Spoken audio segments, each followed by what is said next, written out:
Cloze test हर exam में पूछा जाने वाला एक ऐसा सवाल जो हमेशा कंफ्यूज करता है, और ये इतना ज़्यादा आसान है कि ऐसा लगेगा कि ये तो फ्री के नंबर हैं।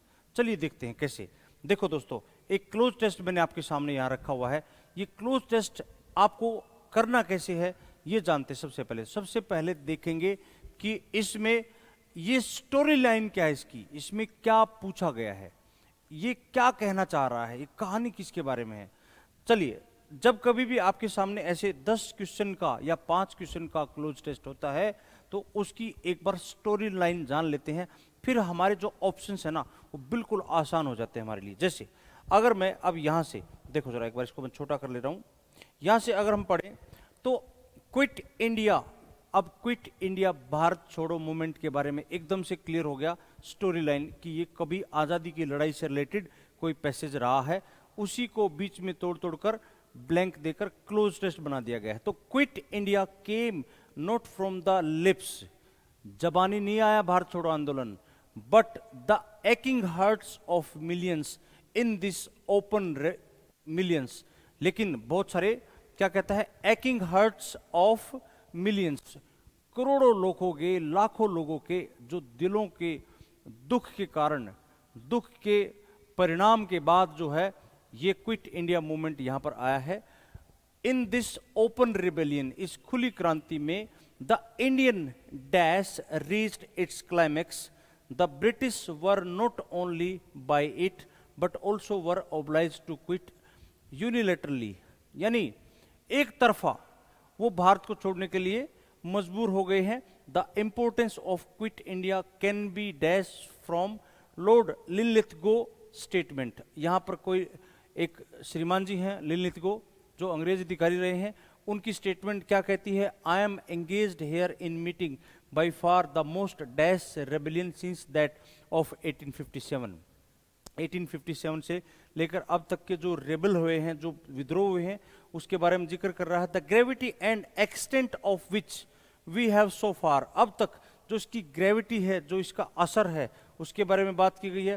From the world for reasons of military security, still more significant was Churchill's gloomy disclosure to the king emperor that, Winston Churchill जो एम्परर को बताता है, अपने राजा को क्या कह रहा है, that the idea of dash of power had become an admitted dash in the minds of British party leaders, although his public statement were diametrically opposite, यानी विपरीत है बिल्कुल।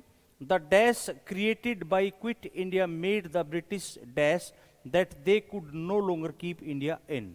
एक स्टोरी लाइन हमारे दिमाग में आ गई है कि ये क्विट इंडिया मूवमेंट के बारे में है, यानी हमें कुछ ऐसे वर्ड सिलेक्ट करने हैं जो आज़ादी के आंदोलन से जुड़े हुए वर्ड हो सकते हैं।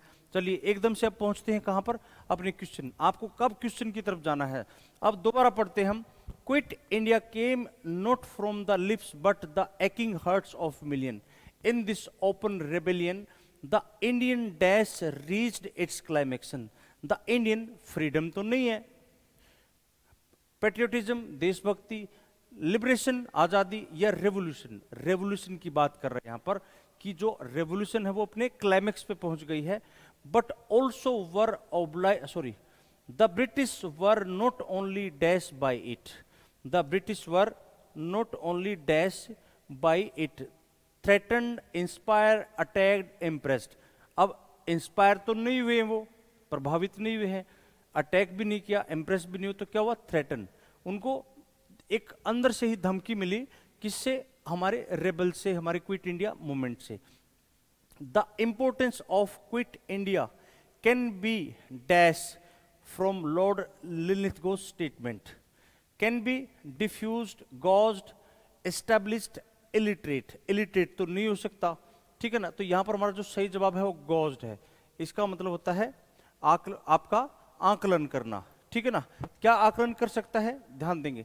Since sorry engaged here in meeting by far the, I am, वो क्या कहता है statement, I am engaged here in meeting by far the most travel magnificent serious, तो सही जवाब आएगा the most serious rebellion since that of 1857।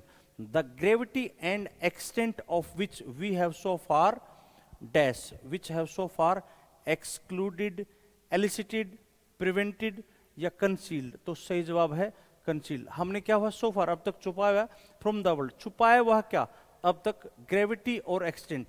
जो इस रेबेल का, जो इस विद्रोह का जो ग्रेविटी है, जो गंभीरता है, जो असर है, वो हमने पूरे वर्ल्ड से छुपाया हुआ है for reasons of military security. Still more significant was Churchill's gloomy disclosure to the king emperor. Churchill का इससे भी ज्यादा जो सिग्निफिकेंट स्टेटमेंट वो क्या है कि that the idea of dash of power, the idea of dash of power, dash of power क्या है, the idea of transfer of power. क्योंकि भारत में जब अंग्रेज यहां से गए थे तो पावर को ट्रांसफर करके गए थे हिंदुस्तानियों को। Transfer of power had become an admitted tactics, fantasy, inevitability या अकरेंस। इनएविटेबिलिटी का मतलब होता है जिसको टाला न जा सके।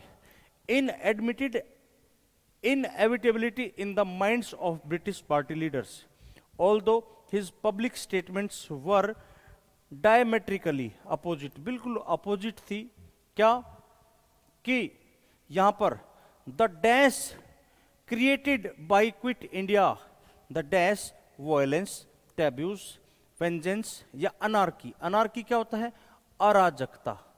अराजकता जो क्रिएट की गई उसके बारे में बात हो रही है। Quit India made the British dash, made the British imagine, pretend, realise. Realise की बात कर रहा है यहां पर, क्या कहता है, realise that they could no longer keep India in power, in bondage, in exile, in suspense. Power का मतलब है, पावर में तो थे ही नहीं हम लोग। बॉन्डेज का मतलब होता है गुलामी, एग्जाइल का मतलब होता है देश निकाला, सस्पेंस का मतलब होता है शक या फिर संदेह। तो हमारा जो सही जवाब है वो बॉन्डेज हो जाएगा। यहां पर बॉन्डेज वर्ड यूज किया जाएगा, यानी अंग्रेजों को, सॉरी स्पेलिंग गलत हो गया, BONDAGE, बॉन्डेज। यानी ये पूरा का पूरा जो पैसेज है, ये पूरा का पूरा जो क्लोज टेस्ट है वो क्विट इंडिया मूवमेंट के बारे में था, और जो रिलेटेड वर्ड्स है वो हमारे यहां पर हमने उनको टिक किया है। तो दोस्तों ये था हमारा पैसेज। अगली क्लास में दोबारा से कुछ नया और सीखते हैं।